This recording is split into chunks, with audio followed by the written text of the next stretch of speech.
وما أرسلنا من رسول إلا ليطاع بإذن الله ولو أنهم ظلموا أنفسهم جاءوك فاستغفروا الله واستغفر لهم الرسول لوجدوا الله توابا رحيما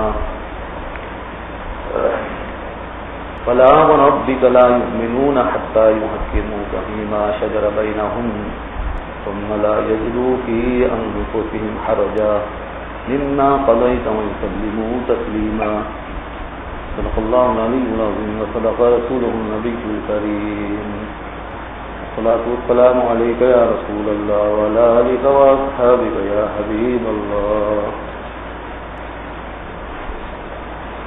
سورہ نساء کی تلاوت کی گئی. ابھی سورہ کا کچھ حصہ باقی. یہ سورہ یہ بھی طویل ترین صورتوں میں 176 تو یہ بھی طویل ترین صورتوں میں داخل ہے اور اس میں بھی بہت سے احکام اور اس کا زمانہ نزول وہی ہے، مدنی دور ہے، ہجرت کے بعد کا زمانہ ہے. تقریباً وہی زمانہ جس سے سورہ بقرہ نازل ہوئی، سورہ آل عمران نازل ہوئی، اسی کے ساتھ ساتھ سورہ نساء نزول بھی شروع ہوئی. بہت سے واقعات پیش آ رہے تھے، ظاہر ایک نیا ماحول تھا اور پھر مسلسل لڑائیوں کا اور غزوات کا سلسلہ بھی جاری و ساری تھا. مشہور غزوات بدر اور احد یہ دو واقع ہو چکے تھے. پھر اس سورہ کے اندر غزوات کے حوالے سے یہ بھی پتہ چلتا ہے کہ ذات و ریقہ یہ غزوہ تھا، وہ واقع ہو چکا ہے کیونکہ اس کے حوالے سے ذکر رہا ہے. اور وہ اس طرح پتہ چلا کہ ذات الرقاب وہ غزوہ ہے جس پہ پہلی دفعہ صلاۃ خوف پڑھی گئی، نماز خوف. جب دشمن سرحد پر ہے اور ہم بالکل تیار کھڑے ہوئے ہیں اصلا باقاعدہ مسلح ہو کر، تو اس پر نماز کیسے پڑھیں؟ ہم تو حالت امن میں نماز پڑھنے سے گھبراتے ہیں. یہاں دیکھیے مسلمانوں کی نمازیں حالت جنگ میں ہو رہی ہیں. اس سورہ کا یہ ایک اہم ترین پیغام ہے کہ جنگ کی حالت میں بھی نماز معاف نہیں ہے. اور وہ پڑھنے والے اس حالت میں نماز پڑھ رہے کہ یہ اندھے سے لدے کندھے، یہ فوج چڑھا ہوا، یہ زرہ سامنے پہنی ہوئی ہے، یہ تلواریں لٹکی ہوئی ہیں جناب، اور دشمن صفے باندھ کے کھڑا ہوا ہے اور اس کو اللہ اکبر ہو رہی. اور نماز بھی کون سی؟ وہ اکیلے اکیلے بھی نہیں، با جماعت نماز ہو رہی ہے، با جماعت نماز ہو رہی ہے. یہ ہے مسلمانوں کی شان. اپنے شعار کو نہیں چھوڑ سکتے، اپنے طریقے کو نہیں چھوڑ سکتے. لیکن یہاں ایک خاص بات میں بتانا چاہتا ہوں یہ کہ زمانہ نزول کا تو پتہ چل ہی رہا ہے، یہ 5ویں ہجری کا زمانہ ہے.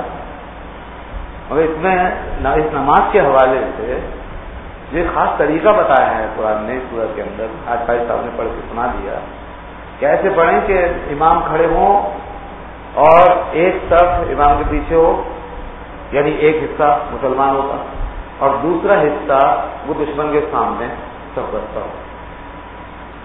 امام ایک رکعت پڑھیں گے اور یہ بھی ایک رکعت پڑھ لیں گے امام کے ساتھ، پھر یہ چلے جائیں گے محاذ پر اور پھر وہ جو محاذ پہ کھڑے ہیں وہ آ جائیں گے. اتنی دیر تک امام انتظار فرمائیں گے. جب وہ آ جائیں گے تو پھر وہ امام کے بیچ سے اپنی رکعت پڑھیں گے. امام کی دونوں ہو جائیں گی، پھر وہ اپنی ایک ایک پڑھ لیں گے. اس طرح جتنے بھی مسلمان ہوں گے سب کو ایک امام کے پیچھے کھڑے ہونے کی سعادت حاصل ہو جائے گی. اب سوچنے والی بات یہ ہے کہ اس سے زیادہ آسان صورت یہ نہیں تھی کہ موقع بھی ظاہر جنگ کا ہے، خطرناک ماحول ہے، کہ ہر کوئی اپنے اپنے امام کے پیچھے پڑھ لے. بھائی ایک امام ادھر ہو جائے، ایک امام ادھر ہو جائے، پہلے یہ پڑھ لیں پھر وہ پڑھ لیں اور ایک امام بھی 2 رکعت ہو جائے. لیکن ایسا نہیں ہوا. نماز کو تقسیم کر دیا، ایک ایک رکعت کر کے پڑھ لیں. ایک گروہ آئے ایک رکعت پڑھے، دوسرا آئے دوسری رکعت پڑھے. یہ سب اس لیے ہو رہا ہے کہ امام کون ہے؟ امام الانبیاء والمرسلین ہے. اگر یہاں کسی اور کے پیچھے پڑھوانی مقبول ہوتی تو پھر بات ہی کیا تھی؟ کسی کو بھی کہتے تھے تم بھی بس بن جاؤ، تم بن جاؤ، تم بن جاؤ. لیکن مسئلہ سارا یہ ہے کہ جس کو بھی امام بنائیں گے وہ آپ صلی اللہ علیہ وسلم کی امامت جیسی امامت کب کر سکتا ہے؟ اور اس کے پیچھے نماز پڑھنے کا وہ مزہ کب آ سکتا ہے؟ اس کے پیچھے وہ سعادت و برکت کہاں حاصل ہو سکتی ہے جو اللہ کے محبوب کے پیچھے حاصل ہو سکتی ہے؟ تو وہ جو دلوں میں محبت کے جذبات ہیں، عشق ہے، نسبت ہے، تعلق ہے، اور جو ہر وقت چلتے رہنے کی تمنا ہے، کہ بس پکڑ لیا ہے یہ درد، اب کسی حال میں چھوٹنے نہ پائے، چاہے گھروں میں ہو، امن کی حالت میں ہو، جنگ کی حالت میں ہو۔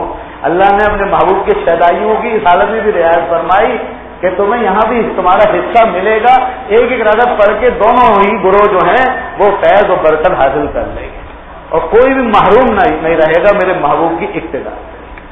یہ ہے آقا دو جہاں صلی اللہ علیہ وسلم کی شان۔